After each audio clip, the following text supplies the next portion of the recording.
संत धरा पर आया हम बच्चों के तम भरे जीवन को उत्तम बनाने के लिए। संत सत्संग का आयोजन क्यों करता है, क्यों सत्संग करवाता है अपने बच्चों से? संत जानता है कि आज के इस युग में मेरे बच्चे तम में पड़े हुए हैं, अंधकार में पड़े हुए हैं, मोह माया में फंदे में फंसे हुए हैं। संत धरा पर आता है हम बच्चों के जीवन में खुशी की बहार लेके, तम से उत्तम बनाने, दुखी से सुखी बनाने के लिए। हम सत्संग का आयोजन क्यों करते हैं? क्या रहस्य है इसके पीछे कि हम बच्चे संसार में नहीं उलझकर सत्य का संग करें? संत कहते हैं कि मैंने सत्य को धारण किया है। सत्य में वो शक्ति है जो कभी भी क्षीण नहीं होती है। सत्य से प्राणी भगवान को पा सकता है। सत्य से प्राणी के अंदर में शांति आ सकती है। सत्य से ही उसके अंदर में सहनशीलता आ सकती है।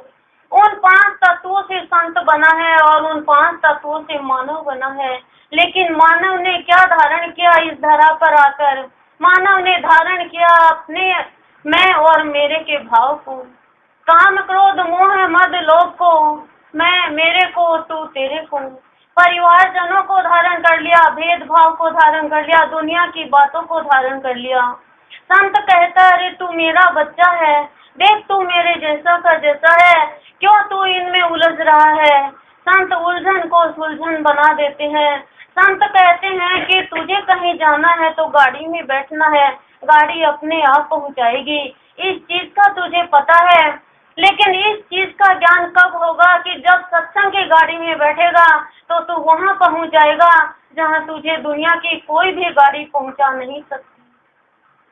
यहाँ पे ना टिकट लगता है, ना कुछ और भाड़ा लगता है, कुछ नहीं लगता है, बस यहाँ पे हमारा जीवन सस्ता है। लेकिन हम प्राणी क्या करते हैं? जैसे कहते हैं ना कि गाड़ी है 4 बजे की और हम फटाफट तैयार होके जाते हैं। खाने का सामान ले लिया, पहनने का सामान ले लिया, रिजर्वेशन करवा ली, सब कुछ करवा लिया, खूब सारा सामान लेकर हम गाड़ी के पास चले गए, गाड़ी में बैठ गए। लेकिन टीटी आता है और नीचे उतार देता है। क्यों? क्योंकि गाड़ी की टिकट नहीं है। तो वो सामान हम कहेंगे अरे हमारे पास सामान है, देख कितना सामान है, तू हमें क्यों नहीं लेके जा रहा है? बोले सामान नहीं चाहिए, मुझे टिकट देखनी है। उसी तरह से प्राणी तम में पड़ा हुआ है, बड़े बड़े उद्यान करता है, उद्यापन करता है, व्रत करता है, तीर्थ करता है, न जाने धर्म करता है, कर्म कांड में फंसा रहता है, लेकिन सत्संग में नहीं आता है, रोज रोज सत्संग नहीं करता है, तब तक भगवान कभी मिल नहीं सकता उसको।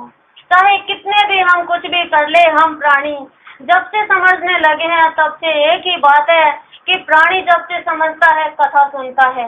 आज इसकी कथा, आज उसकी कथा, हमारे तो राजस्थान में 12 महीनों की 12 कथा है। लेकिन संत कहता अरे इस कथा से तेरे दिल की व्यथा कब कम हुई? कथा सुन ली लेकिन दिल तो तेरा दुखी है, चिंतित है, तेरा चित्त है वो तो चित्त पड़ा हुआ है, मूर्छित पड़ा हुआ है तेरा मन, तो फिर तू क्या कथा सुनता है? क्या करता है प्राणी? धर्म करता है, तीर्थों पे जाता है कि मैंने मूली छोड़ दी, मैंने गाजर छोड़ दी, मैंने लहसुन छोड़ दिया, मैंने प्याज छोड़ दिया, मैंने चाय छोड़ दी। बड़ी तकलीफ होती है भगवान को कि एक दिन छोड़ते छोड़ते शरीर छूट जाएगा। छोड़ना है तो गुस्सा छोड़, छोड़ना है तो ईर्ष्या छोड़, छोड़ना है तो मुँह छोड़। गांधारी ने कैसे पट्टी बांध ली मोह के कारण? क्या किया उसने? सबका वंश, पूरे वंश का वध करवा दिया।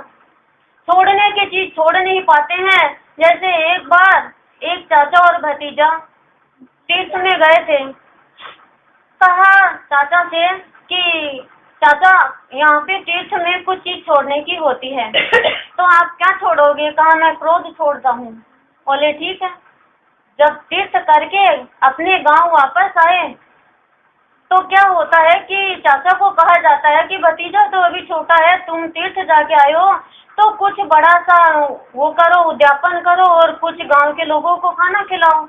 उसने उद्यापन किया, गांव के करीब करीब लोगों को उसने न्योता दिया जिमने का। भतीजे ने किया और चाचा को नहीं बुलाया उसने। तो चाचा ने सोचा कि ये मेरे को भूल गया होगा। फिर गांव वालों ने कहा कि आपके भतीजे ने इतना बड़ा उद्यापन किया है और आपको ही भूल गया। तो चाचा कहता है कि चलो अपन ऐसे चलते हैं, हो सकता है भूल गया हो भतीजा। तो वो जिमने के लिए चला गया चाचा पूरी परिवार के साथ में, और पूरी वो लाइन बैठी हुई थी जिमने के लिए, और चाचा भी बैठ गया। सबको खाना खिलाया, लेकिन चाचा को बाहर से मिट्टी लाके डाल दी।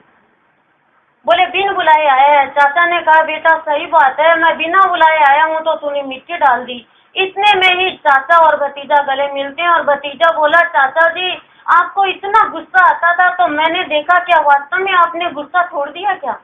आज मैं मान गया कि वास्तव में आपने तीर्थ पे जाके गुस्सा छोड़ दिया। तो छोड़ने की चीज प्राणी नहीं छोड़ता है, खाने पीने की चीज छोड़ देता है। सोचो आप, हम खाने पीने की चीज छोड़ देंगे तो एक पिता को कितनी तकलीफ होती है। भगवान कहते हैं मैंने तो तेरे खाने के लिए इतनी चीजें बनाई और तू छोड़ के आता है। तीर्थों में क्या छोड़ना होता है, हमें विकार छोड़ने होते हैं। ये प्राणी तम में पड़ा हुआ है और लकीर का फकीर हो रहा है, लेकिन हमारे गुरुदेव कह रहे हैं हमें लकीर का फकीर नहीं होना। कई बहनें क्या करती हैं, मंदिर में जाके आती हैं और बाहर उस पे बैठ जाती है थड़ी पे, और कहती है आगे राम पीछे राम हर की पेड़ी देवी राम। अरे जब तू बैठ गया भगवान की गोद में अंदर, फिर बाहर में बैठने की क्या जरूरत है? सत्संग में आके बैठ गए हम सदन में, फिर बाहर क्यों बैठे हैं? लेकिन हम लकीर के फकीर हो रहे हैं। हम तो शेर के बच्चे हैं, शेर का बच्चा दहाड़ता है, शेर का बच्चा डरता नहीं है। हम तो गुरुदेव, हम ही गुरुदेव क्या समझाते हैं कि फकीर को लकीर से क्या, उसको भीतर का ज्ञान संत कराता है।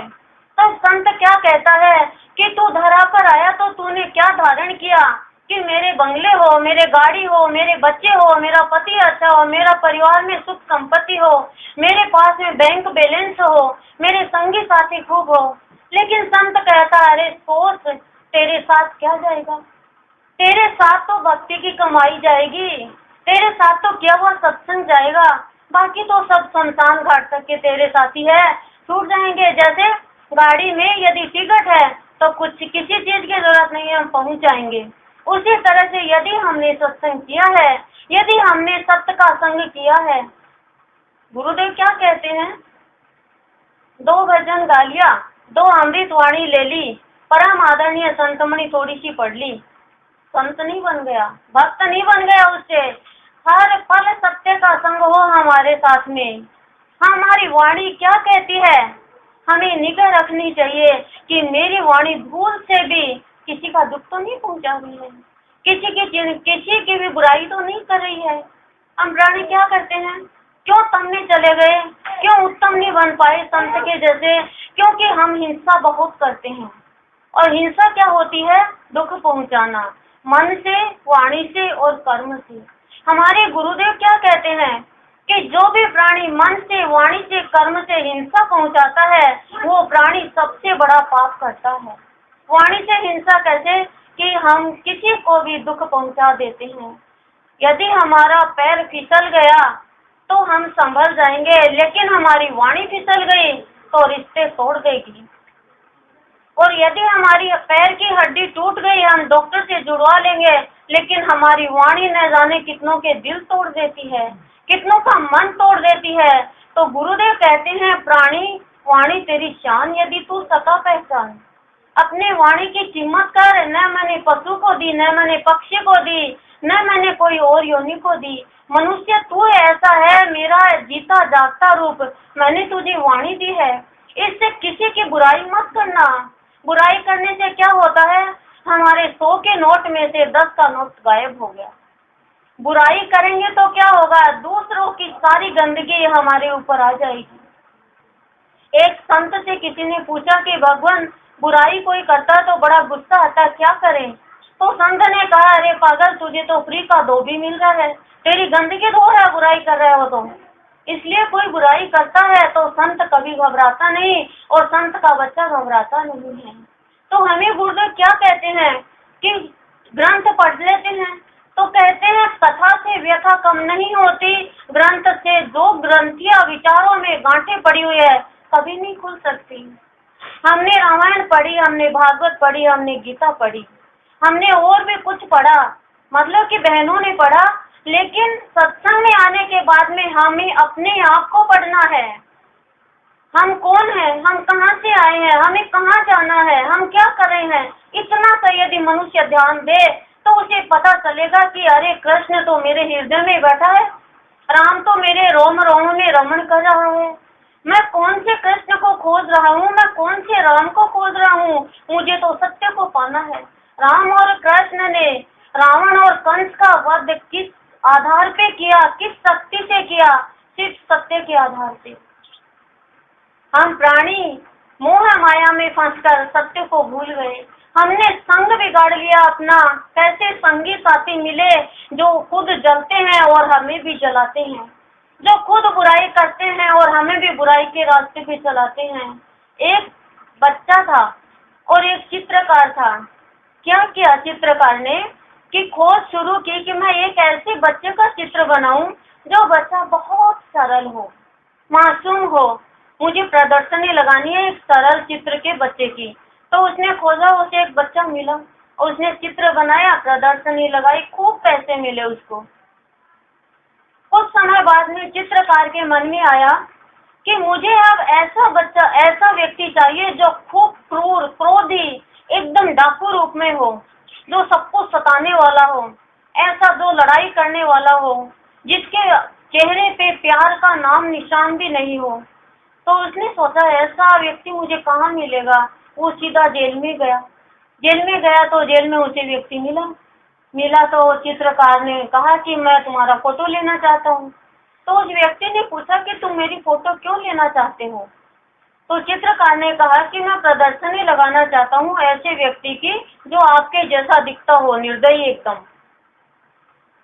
तो उसने जेल वाले जो व्यक्ति ने पूछा कि क्यों लगाना चाहते हो आप ऐसे व्यक्ति की फोटो? तब चित्रकार ने कहा कि मैंने कुछ समय पहले एक बच्चे का फोटो बनाया था और प्रदर्शनी लगाई तो खूब पैसे मिले, मुझे खूब कमाई हुई। अब मैं आप जैसे व्यक्ति की फोटो बनाना चाहता हूँ। उसने उस बच्चे की जैसे ही फोटो दिखाई, वो जेल में जो डाकू था फूट फूट के रोने लग गया। तो चित्रकार ने पूछा भाई तुम रो क्यों रहे हो? तब उसने कहा ये बच्चे का फोटो मेरा ही है, मेरा संग बिगड़ गया संसार में आके, तो आज मैं जेल में पड़ा हूँ। आज मैं जेल में ऐसा पड़ा हूँ कि मैं सड़ रहा हूँ, मेरा जीवन बर्बाद हो रहा है। तो क्यों हुआ ऐसा? बोले मेरा संग खराब हो गया। संग बिगड़ा तो जीवन बिगड़ा। इसलिए हम यहाँ पे आके ऐसा संग कर लेते हैं, ऐसे साथी बना लेते हैं कि 9 महीने की जेल वापस तैयार। अरे इस जेल में पैर तो सही रहते हैं नीचे और सिर तो ऊपर रहता है, उस जेल में तो सिर भी नीचे रहता है। तो हमें संग किसका करना है? सत्य का। चाहे दुनिया इधर से इधर हो जाए, हम सत्संग में आके क्या करते हैं? मैं इतनी बार आ चुकी, लेकिन मुझे तो ऐसा लगता बस आप गीत ही गा रहे हो। भजन गाएं तो डूब के गाएं, एकदम एकदम तर हो जाएं भजन में, जैसे हम नहा रहे हैं।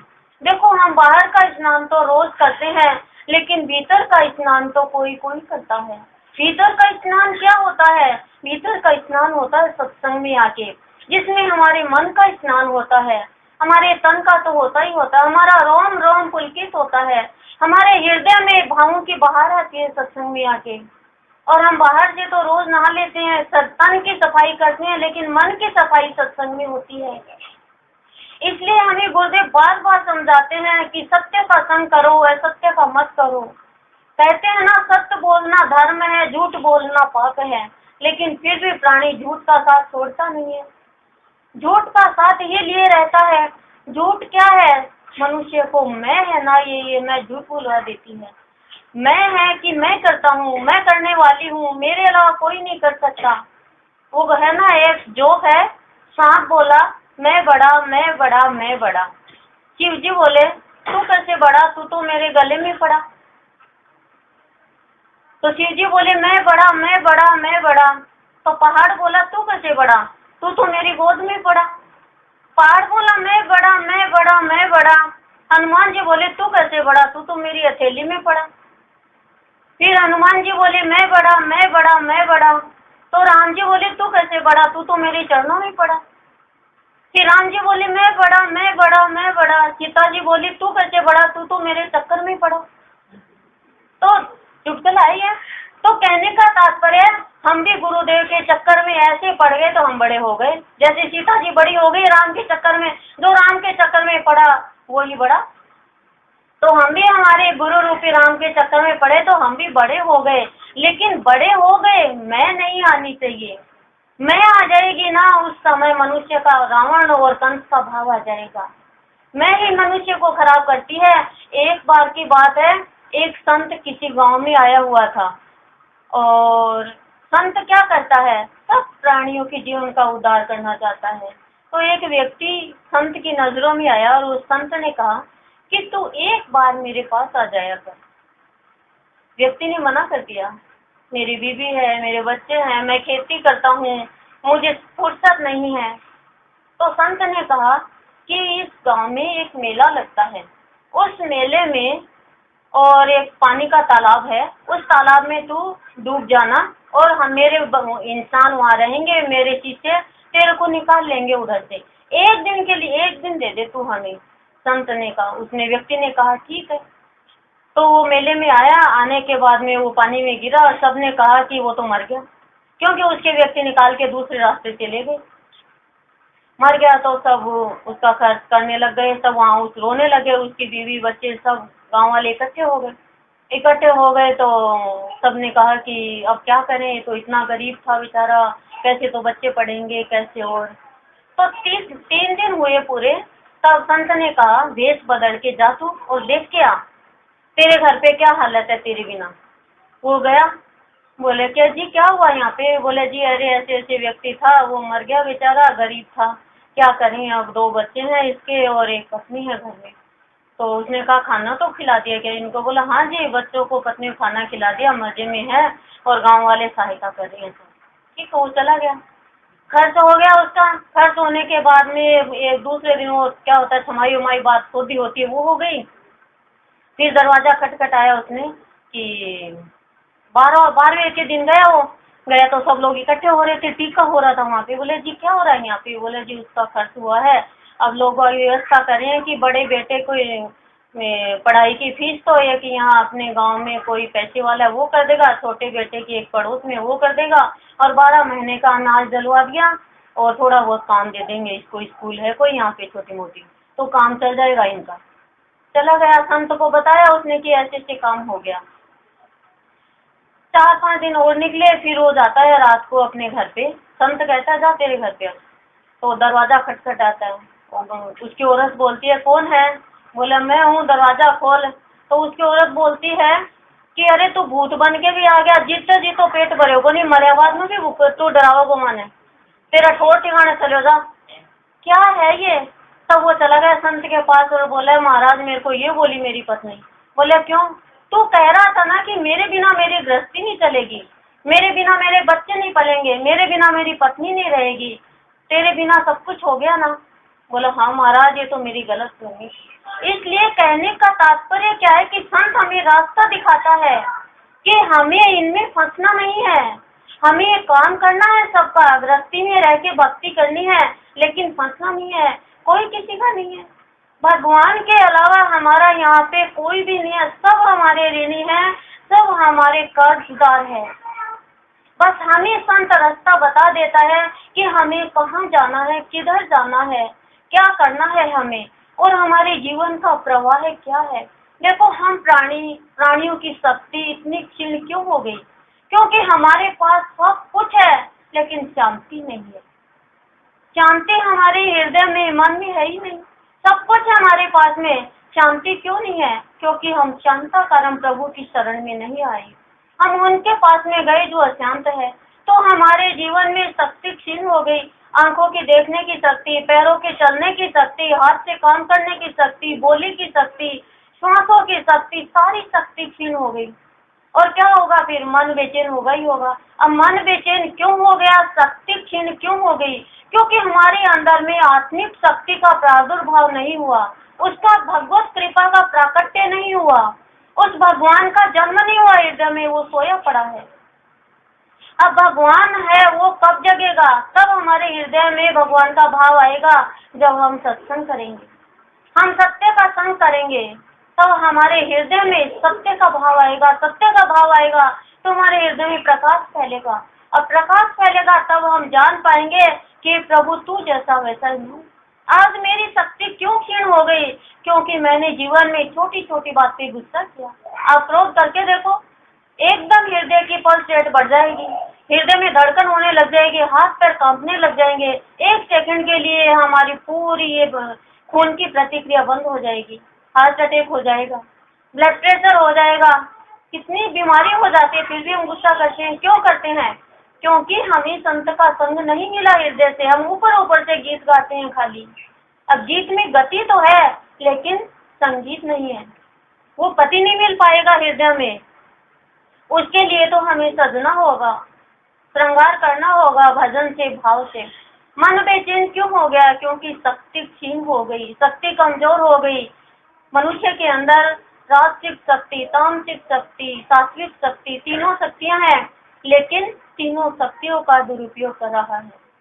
आज मनुष्य के पास धन की शक्ति इतनी है, लेकिन क्या करता है? कितना भी आ जाए, हमारे पास कम है, हमारे पास कम है। हमारे गुरुदेव ये नहीं कहते उपार्जन नहीं करें, हम धन को इकट्ठा नहीं करें, लेकिन यही तो हमारे जीवन का अर्थ नहीं है कि हम अर्थ ही अर्थ को इकट्ठा करते जाएं और जीवन के अर्थ को ही नहीं समझे। जीवन का अर्थ क्या है? कि हमें हर पल एक श्वास भी भगवान से अलग नहीं हो। हे प्रभु, पलक झपकूं इतनी देर भी तेरी याद से अलग नहीं हो। हे प्रभु, मेरा एक श्वास भी तेरे बिना नहीं जाए। मैं हाथ की माला नहीं, मैं श्वासों की माला फेरना चाहती हूँ। तब हमें सत्संग में बुला के संत क्या देता है? वो शांति देता है। और शांति में इतनी बड़ी शक्ति है कि प्राणी के जीवन में नवीनता, नया जीवन मिल जाता है। अब शांति कैसे ले? हम किसी ने हमारा अपमान कर दिया, हम तो ये सोचेंगे कैसे इसको मार डालें, कैसे इसका बुरा कर दें। इसने मेरा अपमान किया तो क्यों किया? इसने मेरे ऊपर इल्जाम लगाया तो क्यों लगाया? इसने मेरी इंसल्ट करी तो क्यों करी? अरे बंदे, तू सोच, तेरा किया हुआ कर्म ही तो तेरे सामने आ रहा है। मैं ये कहती हूँ, यदि पोस्टमैन लेटर लेके आए, उसको भी गाली दो, उसके साथ भी बुरा व्यवहार करो कि तू मरे हुए का लेटर क्यों लेके आया है, तो ये खराब सूचना क्यों लेके आया है। सामने वाला तो बेचारा निमित्त है। ये सोचो कि हे भगवान, तूने बड़ा अच्छा किया कि सामने वाले से मुझे अपमानित करवाया है, तो मेरा ही किया हुआ कर्म है। हमें लग रहा है गलत है, लेकिन हमारे साथ कुछ गलत नहीं होता है। कुंती ने कहा, कृष्ण तेरे साथ होते हुए मुझे इतना दुख, इतनी तकलीफ, इतनी वेदना। कृष्ण ने कहा, कुंती तेरे किए हुए कर्म तो तुझे भोगने ही पड़ेंगे, लेकिन मैं तेरे साथ हूँ तो तुझे दुख लगेंगे नहीं, लग नहीं रहे तुझे दुख। और वास्तव में ये वास्तविकता है। कुंती के साथ में कृष्ण था तो कैसे दुख से बचा लिया। हमारे साथ में हमारा गुरु है, हमारा बाबा है। कैसे हम कितने कर्मों की कालिकपन लेके आते हैं और ये भुजा फैलाए कैसे, आ जाओ मेरे बच्चे, शरीर की माँ, शरीर का बाप, शरीर के रिश्तेदार तुझे छोड़ देंगे, सब तेरे जरा सा भी तुझे बुरा व्यवहार आएगा, बुरा तेरा दिन आएगा, कोई तेरा साथ दे नहीं दे, लेकिन मैं तेरे साथ हूँ, मैं तेरी माँ हूँ, मैं तेरा पिता हूँ। हम मनुष्य का जन्म देने वाला कौन है? कोई चाहता है मेरे लड़का हो जाए, कोई चाहता है मेरी लड़की हो जाए, लेकिन देने वाला कौन है? वो परम पिता परमात्मा। और वास्तव में हमारे बाबा गुरुदेव तो इतना इतना करते हैं। एक बार की बात है, एक बहन थी, तो वो एक गुरुदेव का भक्त था, मतलब आनंदमयी माँ, उनके पास में गई। तो देवर के लड़के को लेके गई और बोली, आनंदमयी माँ, कि तुम देवर के बच्चे को गोद लेके आई हो? बोले मेरे लड़का नहीं है, लड़कियां हैं तुम। बोला देवर तो वापस ले लेगा। और 2 दिन बाद में देवर ने वापस भी ले लिया। फिर आनंदमयी माँ ने बुलाया उसको वापस। बोली आप सत्संग में रोज आया करो। बोले माँ सत्संग में तो आ जाऊँ, लेकिन क्या करूँ, घर वाले कहते हैं कि तेरा गुरुजी तने बेटो दे देगा कि। बोले बेटो दे देगा तो तू आ जाओ सत्संग में। बोला हाँ। आनंदमयी माँ ने गुरुदेव का प्रसाद दिया अपने हाथ से, और ऑपरेशन करवाया हुआ था उसका, और उसके बेटा हो गया। बेटा हो गया, ऑपरेशन करवाए हुए के भी बेटा हो गया। तो एक बार वो गंगा जी में गई कोई पूजा करवाने हरिद्वार, और बेटा उसका गंगा नदी में बह गया। अब इतनी बड़ी नदी उठा लिया किसी ने, 4 महीने का बेटा था वो, और कहा अरे भाई ये बच्चा किसका है? तो बोले मेरा है। तो उन्होंने कहा कि बहन संभाल के रखा करो, और वो साक्षात गुरुदेव ने बताया। फिर एक बार गीता जयंती का मेला लगा, कलकत्ता में लगा था, तो फिर खो गया वो बेटा उनका। बेटा खो गया तो सब बोले कि गुरुजी थे ही बेटो दियो, थे ही बचाओ, मैं करे ढूंढू। वो ऐसे करने लगी। घर वाले बोले कि कहाँ बेटा खो गया, गुरुदेव का दिया हुआ है। फिर गुरुदेव ने उसको भीतर से कहा कि तुम थाने में जाओ। अब उसने घर वालों को कहा थाने में जाके देखो, घर वाले चिल्लाने लगे थाने में कहाँ मिलेगा, मेले में बेटा खोआ है। थाने में गए तो वो टेबल के ऊपर बैठा था बच्चा, पुलिस की टेबल पे, और बिस्किट खा रहा था। तो पुलिस वालों को पूछा कि यहाँ कैसे आया। बोले कि एक ना साइकिल पे कुर्ते और धोती में पहने, कुर्ता धोती पहने हुए एक सुंदर सा व्यक्ति आया था और हमें देके गया कि घर वाले आए तो बेटा दे दे। तो देखो गुरुदेव ने कैसे कैसे गुरुदेव करते हैं, और हम कहाँ पहचान पाते हैं गुरुदेव को। हम तो ये सोचते हैं जो हमारा सांसारिक काम कर दे वही भगवान है, स्थूल में जो कार्य कर दे। गुरुदेव कहते हैं कि तुम कहते तू मेरा ये काम कर दे तो तू भगवान, नहीं तो तू भगवान नहीं। तो गुरुदेव कहते हैं मैं कहाँ भगवान, फिर तो भगवान तुम ही हो गए। तुम्हारा काम मैंने नहीं किया तो मैं कहाँ भगवान हुआ। वो तो हमारे कर्म है। लेकिन गुरु कोई माँ, गुरु तो माँ है, वो कोई हमारा बुरा थोड़ी चाहता है। हमारी जन्म देने वाले माँ बाप कभी बुरा चाहते हैं क्या? संतान चाहे कैसे भी हो जाओ, लेकिन माँ बाप कभी भी संतान का बुरा नहीं चाहते हैं। इसलिए वो इतना इतना करते हैं खाली अपने बच्चों के लिए। कहते हैं ना, पूत कपूत तो क्यों धन संचय, पूत कपूत तो क्यों धन संचय। क्यों कहा किसी ने? इसलिए कहा कि समझ जाए प्राणी माया में फंसे नहीं। यदि सपूत है तो जरूरत ही नहीं है, कपूत है तो ऐसे उड़ा देगा। तो हमें कौन सी कमाई इकट्ठी करनी है? जो हमें गुरु देता है वो भक्ति की कमाई है। यदि हम बूढ़े हो जाएंगे ना तो सरकार भी हमें नौकरी नहीं देती है, कोई भी हमें संसार में नौकरी नहीं देता है, और बचपन में सबको नौकरी मिल जाती है। उसी तरह से अभी हमारा जीवन है वो भक्ति में, भक्ति की कमाई करने लायक हम भक्ति कर सकते हैं तो हम बुढ़ापे में बैठे बैठे वो भक्ति का आनंद ले सकते हैं। और जो भक्ति में मस्ती है वो संसारिक काम में मस्ती नहीं है। लेकिन हमने अपने जीवन के प्रवाह को पर की वाह वाह में उड़ा दिया। दुनिया मेरी प्रशंसा करे, दुनिया मेरी झूठी इज्जत दे, तो मैं, मेरा जीवन उधर प्रवाह चला जाए। जीवन का प्रवाह है जैसे नदी का प्रवाह होता है ना, वो सीधी सागर में मिलती है। और हमारे जीवन का प्रवाह है, हम कहते हैं सत्संग में आओ ना भाई, आज तुम्हारे घर में मेहमान आए है, सत्संग में ना भाई मेरा बच्चा छोटा है, सत्संग में ना भाई मेरा आदमी को ध्यान दे। बेचारा आदमी कुछ नहीं कहता है ना भाई, मेरा ससुर है, ससुर को बेचारे को झूठी बदनाम कर दिया ना भाई, मेरी सासू बदमाश है। अरे कोई नहीं रोकता है सत्संग में जाने से, और रोके तो कहो भाई आपका काम सारा कर दिया, अब मैं सत्संग में जाऊंगी। मैं कोई फिल्म देखने नहीं जाती, मैं कोई मेले में नहीं जाती, लेकिन मैं सत्संग में जाऊंगी। गुरुदेव कहते हैं घर का काम सारा करके सत्संग में जाओ, कोई नहीं रोकेगा। एक बार एक बहू को ससुर ने कहा कि तू सत्संग में जाती है, मेरे को चाय नहीं पिलाती। तो जैसे वो सत्संग में जाने लगी और कहता ससुर की बहू चाय दे, उसने सोचा अच्छा हुआ है। तो गुरुदेव से प्रार्थना करी तो गुरुदेव ने किसी को निमित्त बना के भेजा और कहा तू एक काम कर, थर्मस लिया और 2-3 चाय का कप डाल के उसमें छोड़ दे, पीता रहेगा तू जाएगी तब तक। तो क्या क्या उसने थर्मस में डाल के दे दी चाय। तब उसने सोचा ये तो जाएगी तो उठने भी लग गया। तो कोई हमें मना नहीं करता है, हमारा मन ही, कहते हैं ना गुरुदेव की एक अमृत वाणी है, प्रवाह है पर की वाह की परवाह नहीं करता। वह न बहाना बनाता है और न सुनता है, वो तो बहता है और बहाता है। जो संतों ने क्या किया, जीवन के प्रवाह को सत्य में लगा दिया। उसने दुनिया की परवाह नहीं की। दुनिया की परवाह वो करता तो आज उसका जीवन उपयोगी नहीं बनता और दुनिया बिगड़ गई उसकी। दुनिया को अच्छा नहीं लगेगा जो सत्य की राह पे चलेगा, क्योंकि दुनिया तो बाहर में देखती है कि सत्य की राह पे चल रहा है, ये सत्संग कर रहा है, इसके साथ देख कैसा हो गया, लेकिन उसको लगता ही नहीं है कि मेरे साथ बुरा हो रहा है क्या। वो कह रहा है हे प्रभु तो मेरे बंधन ढीले कर रहा है। देखो हम दोनों तरफ से परेशान हैं। कोई हमारे से, हम किसी से ईर्ष्या करते हैं उससे तो हम परेशान है ही है, हम जिससे प्यार करते हैं उससे और भी ज्यादा परेशान। ईर्ष्या करने वाले को तो छोड़ देते हैं, लेकिन जिसे हम प्यार करते हैं उसको तो हम छोड़ ही नहीं सकते। तो इस संसार में हमने आके क्या किया, क्या धरा हमने, क्या अपना जीवन यूं ही चला जाएगा सत्संग करके? फूलों में, गुलाब के फूल में गुलाब की खुशबू है, कमल के फूल में कमल की खुशबू है, और मोगरे के फूल में मोगरे की खुशबू है। हलवा बनाते हैं तो हलवे की खुशबू आती है, खीर बनाते हैं तो खीर की खुशबू आती है, जो भी मिठाई बनाते हैं खुशबू आती है। ये प्राणी तूने कैसा सत्संग किया कि तेरे अंदर खुशबू नहीं? क्यों नहीं है हमारे अंदर खुशबू? क्योंकि हम सत्संग करते हैं तो इतनी देर तो सत्संग के भाव में रहते हैं और बाहर जाते ही वो माया रूपी डायन हमें डस लेती है। हम नहाते हैं, धोते हैं, साफ सुथरे होते हैं, बाहर जाके फिर मैले हो जाते हैं। कैसे हो गए मैले? मन से, वाणी से, कर्म से हिंसा करते हैं। तो वाणी से तो हिंसा मैंने बताई, जैसे कि घर में कोई मेहमान आ जाए या कोई ऐसा आ जाए, सबके बात नहीं है लेकिन कईयों की। और क्या कहते हैं मन में, आओ आओ आपका इंतजार कर रहे थे, और अंदर ही अंदर में क्या करते हैं, अच्छा हुआ ये तो भली आई, नहीं आती है, सोते, हमारे सोने का टाइम है, हमारे खाने का टाइम है।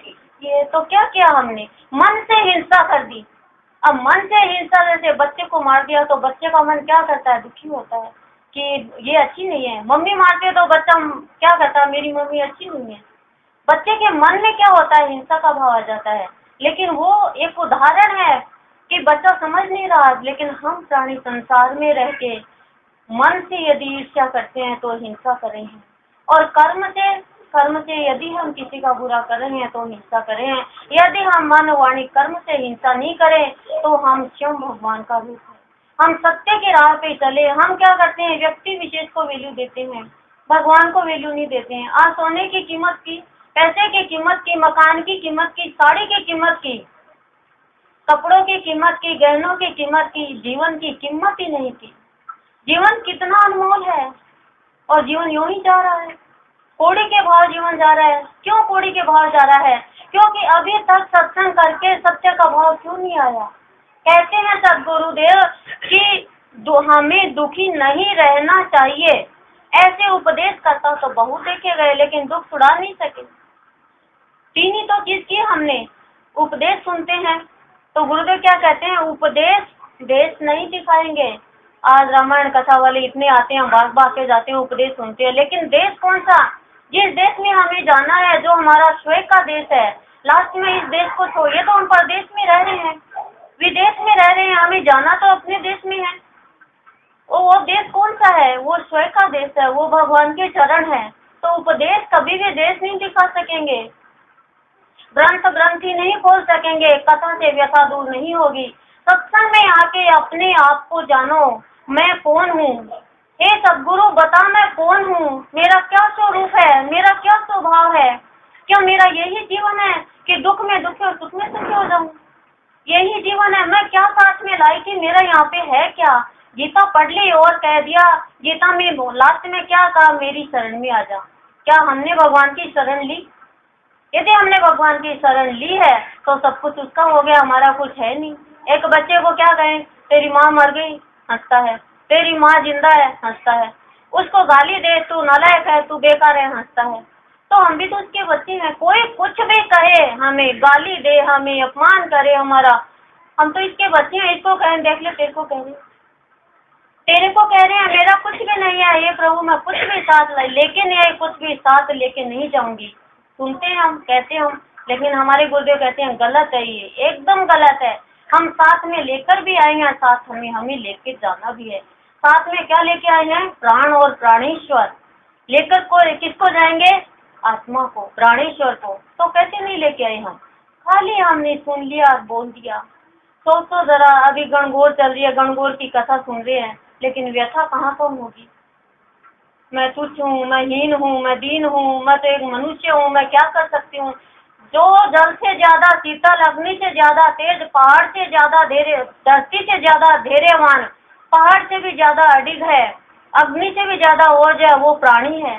मनुष्य के अंदर शक्ति क्षीण हो गई, सिर्फ अपने विकारों के कारण, विनाशिक कर्मों के कारण, भोग विलास के कारण। बाबा हमें अलौकिक धन देता है, अलौकिक जीवन बनाता है।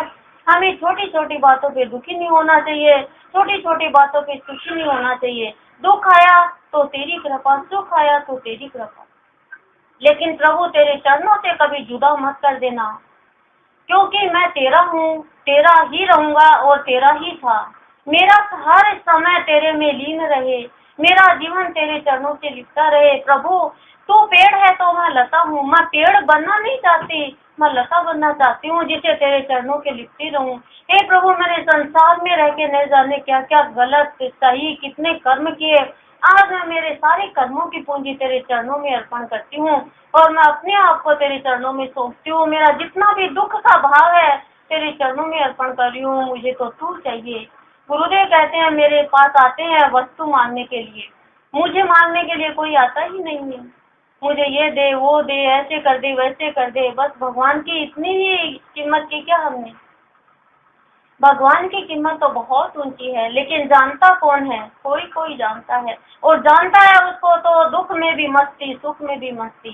सुख आता तो वो कहता है ये प्रभु मैं सुख में तुझे भूल नहीं जाऊं बस, और दुख में जितना याद करूं उतना मैं तुझे सुख में याद करूं। एक भजन है हम रोज प्रार्थना में लेते हैं, हे विश्वव्यापी समता सिखा दो, देह जगत की ममता हटा दो, दुख प्रद सारी अहमता मिटा दो, भगवान अहंकारी मन को झुका दो।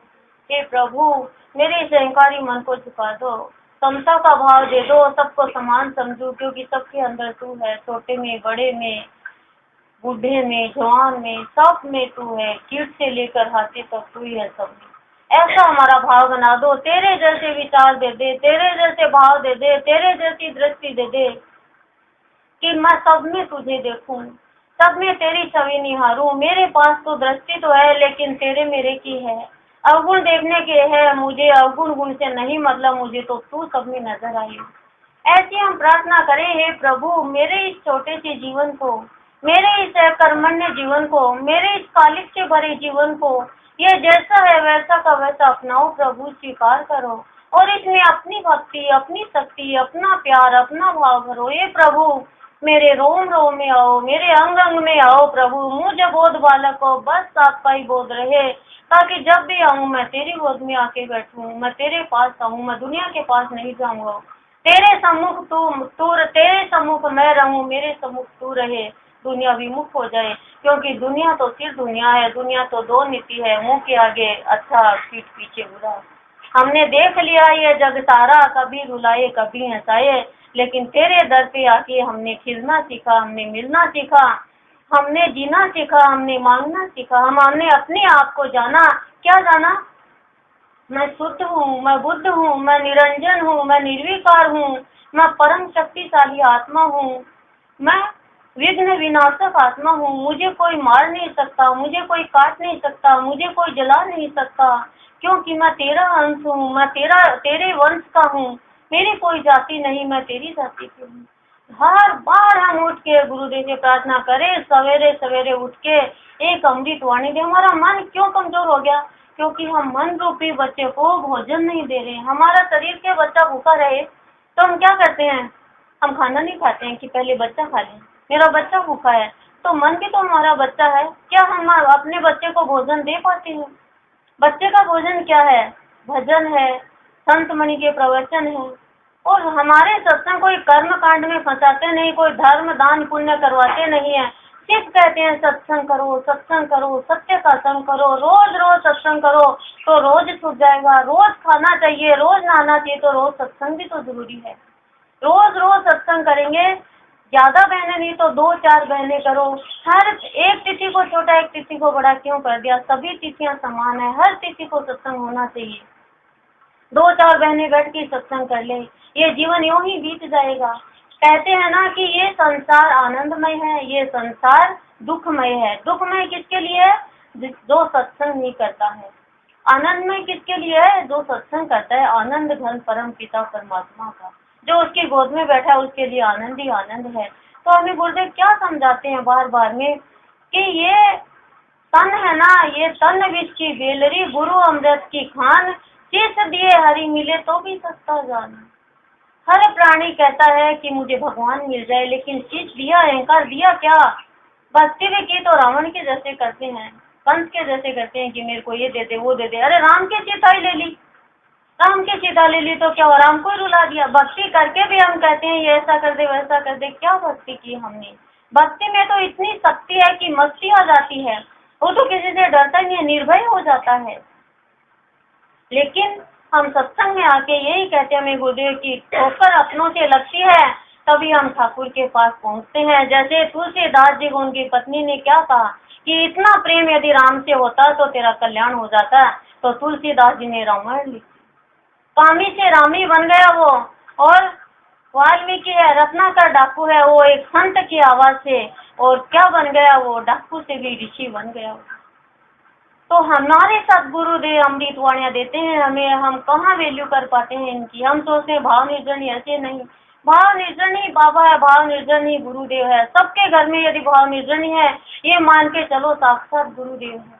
यदि आपके मन में जरा सा भी दुख है, जरा सा भी कुछ गलत भाव है, आप भाव निर्जन आंख बंद करके गुरुदेव के सामने बैठ के खोलो, आपको अपने प्रश्न का उत्तर मिल जाएगा। लेकिन भक्ति को कभी संसारिक व्यवहार से, संसारिक काम से मत तोड़ना। भक्ति बहुत ऊंची चीज है। कोई ये कहे भक्ति करती है, सत्संग करते हैं, इनके घर में ऐसा क्यों हो गया, वो अलग चीज है, वो हमारी कर्म है। कुंती के साथ कृष्ण था, फिर भी उनको वनवास में रहना पड़ा, फिर भी उनको क्या क्या दुख सहन करने पड़े। तो ये विपत्ति आती है हमें ऊपर उठाने के लिए, भगवान से मिलाने के लिए। ये तो हमें जैसे रोटी होती है या हलवा होता है, खीर होती है, जो भी चीज आग में पकती है तभी वो खाने के लायक होती है। तो जो भी विपत्ति आती है हमें गुरुदेव पकाने के लिए लेके आते हैं। कभी अपने इष्ट पे कभी भी संशय मत करना। संशय करोगे तो कृष्ण भगवान ने कहा गीता जी में अर्जुन को, हे अर्जुन, मूर्ख को मैं ज्ञान देता हूँ, ज्ञानी को मैं सिर पे बैठाता हूँ, लेकिन जो संशय आत्मा है मैं उनके आगे हार गया, कुछ नहीं कर सकता।